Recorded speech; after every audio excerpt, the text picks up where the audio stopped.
Alors, donc je vais vous présenter les deux appels à projets qui sont portés par le SIAF, en sachant que ça peut contribuer à vos financements ou vous donner un coup de pouce, mais en effet, ça ne payera pas l'intégralité de votre projet, vu les coûts qui ont été évoqués, je pense, durant toute cette journée.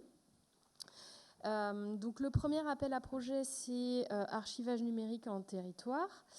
Donc l'objectif de cet appel à projet, c'est d'accompagner les collectivités pour le développement de l'archivage numérique, donc sur le territoire, comme son nom l'indique. Et donc c'est le successeur du dispositif ADSOR qui a été mené de 2014 à 2019 dans le cadre du programme VITAM. Donc ADSOR, ça avait permis à l'époque de soutenir 141 projets. Donc l'appel à projet a été reconduit sous la forme d'ANET. Donc je vous ai mis ici, donc vous aurez, je suppose, les supports. Donc je vous ai mis le lien vers la page France Archives qui est dédiée à ANET. Et donc avant que je n'oublie, puisque je ne l'ai pas écrit, donc ça va être reconduit pour cette nouvelle année et on va le publier a priori en septembre. Donc en général, le calendrier ANET, c'est ouverture des candidatures, enfin de l'appel à candidature en septembre, finalisation mi-novembre et jury début décembre, donc avec une notification des projets retenus en décembre. Et donc ce sera bien reconduit cette année. Donc le dispositif est piloté par le SIAF et il est destiné aux collectivités, groupements de collectivités, établissements publics locaux ou de santé et structures publiques porteuses de mutualisation. Alors on a des petites spécificités puisqu'on organise aussi ça en fonction de nous, notre façon de travailler sur la collecte et le contrôle scientifique et technique. Donc j'ai eu des questions. Les universités, je vous conseille plutôt de candidater sur ANET que sur Diamant, le deuxième appel à projet que je vais vous présenter, puisqu'il y a quand même une forte relation avec les archives départementales et le territoire. Donc sur certains opérateurs, même si ce sont des opérateurs nationaux de l'État, quand ils ont un ancrage territorial comme ça, je pense qu'il vaut mieux rentrer dans ANET que dans Diamant. Alors, les axes de subvention. Donc, on est bien sûr un soutien financier au projet sur plusieurs axes qui peuvent être des traitements et archivages de données. Donc là, on est bien sur la collecte de documents à forte valeur patrimoniale ou juridique, avec une durée de conservation longue et quel que soit le format. Donc il peut s'agir d'extraction de données, de documents ou de métadonnées, de préparation de paquets, de réalisation de profils d'archivage. Donc là, le but, c'est bien d'accompagner la collecte. Je ne l'ai pas mis non plus dans les slides, mais il faut savoir qu'on essaie, tant que faire se peut, d'être sur quelque chose de... donc on subventionne des projets logiciels libres, on ne finance pas les coûts de licence et on est sur un partage des livrables. Donc en fait, par exemple, un département qui travaillerait sur une collecte qui est un peu... qui peut intéresser tout le monde ou qui est vraiment très importante. Ça peut être les dossiers d'aide sociale à l'enfance ou autre. Ce qu'on veut, c'est un peu partager les livrables pour que ça puisse aussi intéresser le reste de la communauté et servir à tout le monde. Le deuxième axe, c'est la mise en œuvre d'un système d'archivage numérique. Donc, il peut s'agir d'expérimentation, de mise en production d'un système, mais aussi d'amélioration de systèmes existants, comme par exemple travailler sur la pérennisation, l'intégrité, l'accès à long terme aux documents numériques. Et donc, on a un axe spécifique VITAM avec l'expérimentation ou la mise en production de VITAM, la participation au développement d'interfaces ou de connecteurs qui pourraient être partagés et la mise en œuvre fonctionnelle du logiciel. Ça pourrait être, par exemple, travailler sur des référentiels qui pourraient être partagés, des profils qui pourraient être partagés au sein de la communauté. Donc ANET, pour cette année, on a fait un jury de sélection fin 2021. On a sélectionné 30 dossiers sur les 34 soumis pour un montant d'environ 450 000 €. Donc ce sont souvent de petites subventions. Voilà, vous divisez, ça vous donne un peu une idée. Et donc on avait 3 projets liés à VITAM, au conseil départemental de la Gironde, de l'Hérault et de la Charente-Maritime. Donc les projets retenus concernaient alors des études de cadrage, donc c'est-à-dire des études préalables pour définir le scénario, ce qui a été un peu évoqué tout à l'heure, définir le scénario, choisir la solution, choisir le mode aussi de construction, est-ce que c'est mutualisé, seul. Des études pour des projets qui sont plus avancés et donc qui sont des études un peu plus stratégiques sur mettre en œuvre une politique de collecte, mettre en œuvre une politique de pérennisation. On a aussi eu des études sur l'amélioration de SAE existants et des projets de mutualisation de SAE qui existeraient, mais qui s'interrogent sur la faisabilité technique et juridique d'une ouverture à d'autres collectivités ou instances. On a eu aussi des projets de versement d'archives et bien sûr des déploiements et mise en production de systèmes d'archivage numérique. On pense que ces appels à projets permettent quand même de faire évoluer l'archivage numérique au niveau territorial, puisqu'en 2014, au lancement de ADESOR, 6 départements se déclaraient équipés en système d'archivage numérique.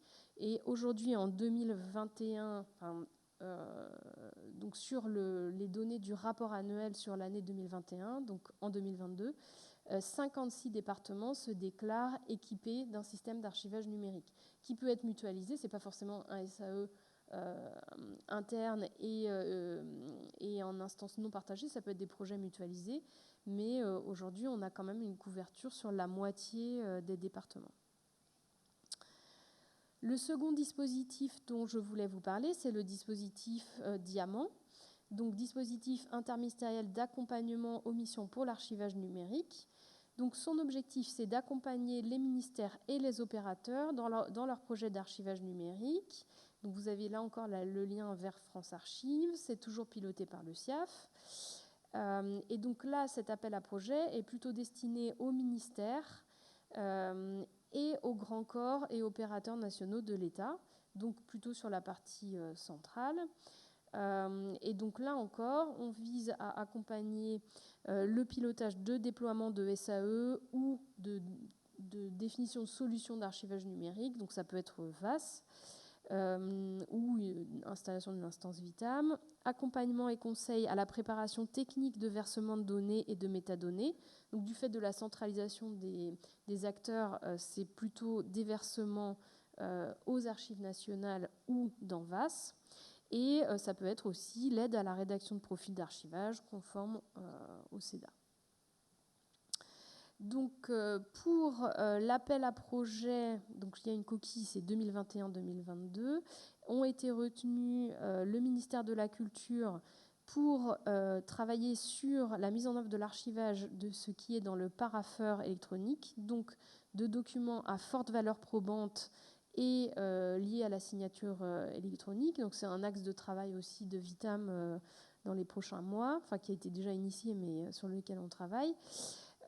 Et c'est très lié, enfin ce sujet s'est un peu imposé avec la dématérialisation des décisions d'urbanisme, entre autres.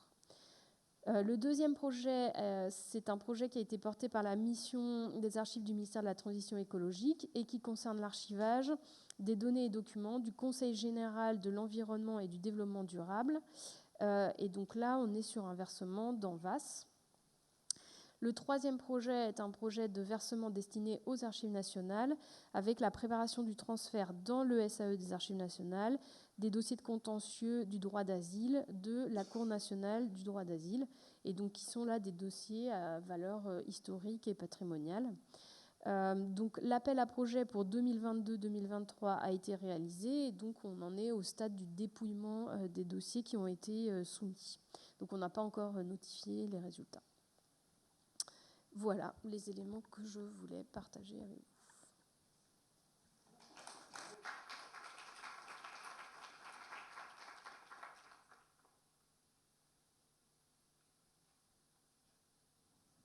Alors, est-ce que vous avez des questions pour Mélanie et sur ces dispositifs de financement? Non, ils sont tous financés, les projets, c'est beau. Si.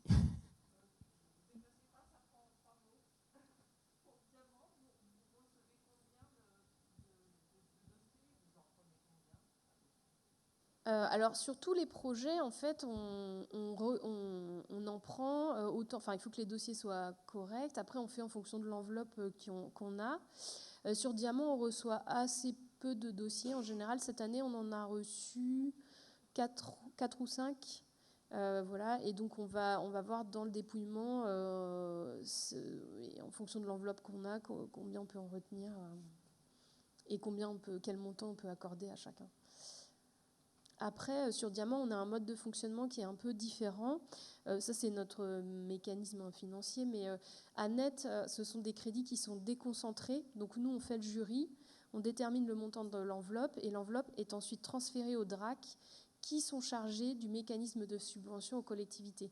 Ensuite, les collectivités et les projets retenus se débrouillent pour sélectionner leurs prestataires et avoir les devis. Et voilà, nous, on donne la subvention qui n'est pas liée au montant final qui sera payé par la collectivité.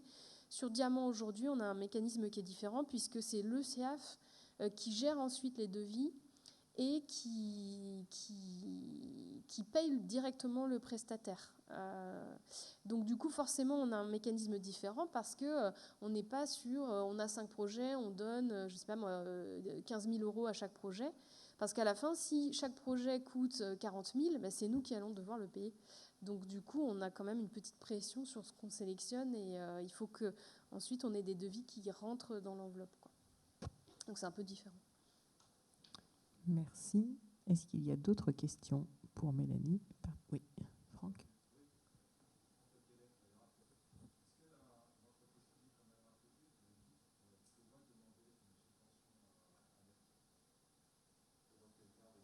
Oui, bah dans le cadre de Diamant, un dossier RATP pourrait rentrer. C'est une entreprise publique, mais bon, opérateur. Enfin, on rentre ça dans l'aspect opérateur.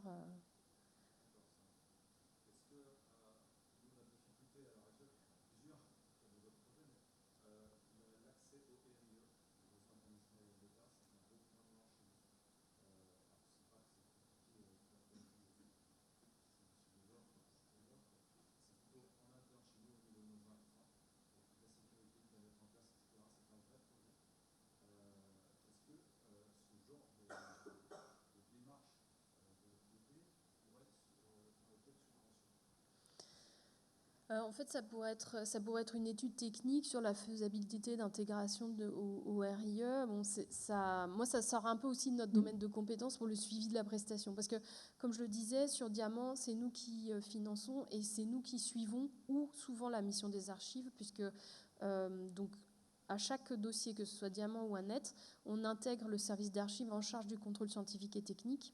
Donc il y a quand même un suivi par le service d'archives. Et c'est vrai que là, je pense que nous, on serait un peu en limite de compétences pour suivre la prestation.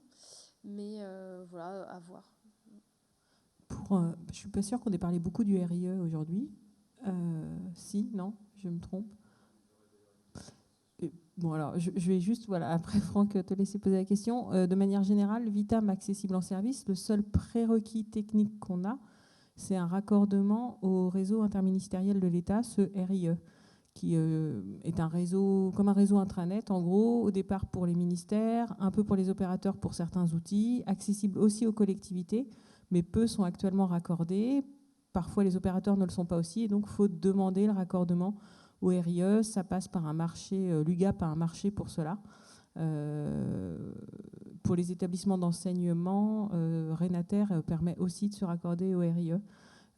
Ça peut être assez simple. Et là, vous avez l'exemple de la RATP où ça ne semble pas simple du tout.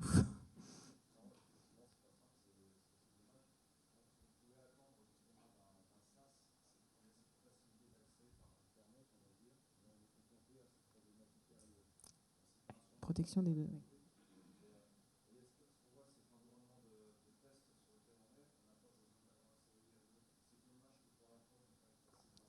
Bah oui, mais en termes de sécurité. Ouais, là, je pense que, du coup, ça me semble assez logique parce que là, on est sur une instance mutualisée entre les ministères. Les ministères y mettent des données pour lesquelles ils ont une forte responsabilité juridique et dont ils sont tenus d'assurer la conservation des données à valeur probante. Et donc, c'est normal qu'on les sécurise au maximum parce qu'on ne peut pas prendre de risques sur cet aspect-là en termes de sécurité.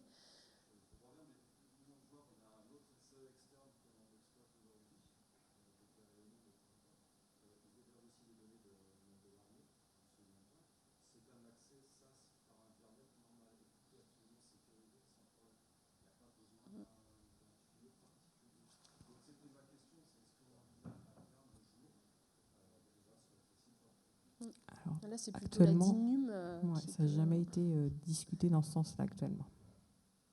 Enfin, je regarde Emmanuel ou que RIE, et puis les ministères à côté, non. Hein. RIE. Je vois pas trop comment l'homologation, moi. Ouais.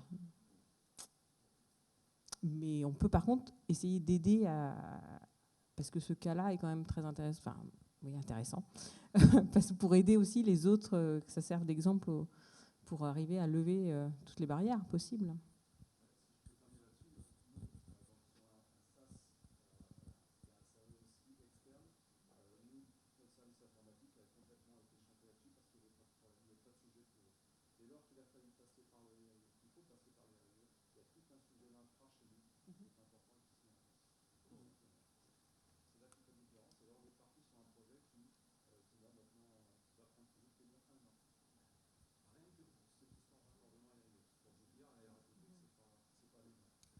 Alors, il faudrait convaincre les fonctions SSI qu'on peut faire aussi sécurisé sans passer par le RIE. Bon, je suis pas sûr qu'il y aurait beaucoup de succès. Et en tout cas, ça prendrait sans doute beaucoup plus qu'1 an de les convaincre. Donc, je crois que malheureusement, aujourd'hui, il faut accepter d'en passer par le RIE et de se dire que, par ailleurs, on y gagne sans doute quand même en termes de sécurité. Il y a quand même beaucoup de gens, hors peut-être problématique archivage, qui sont confrontés à des attaques cyber.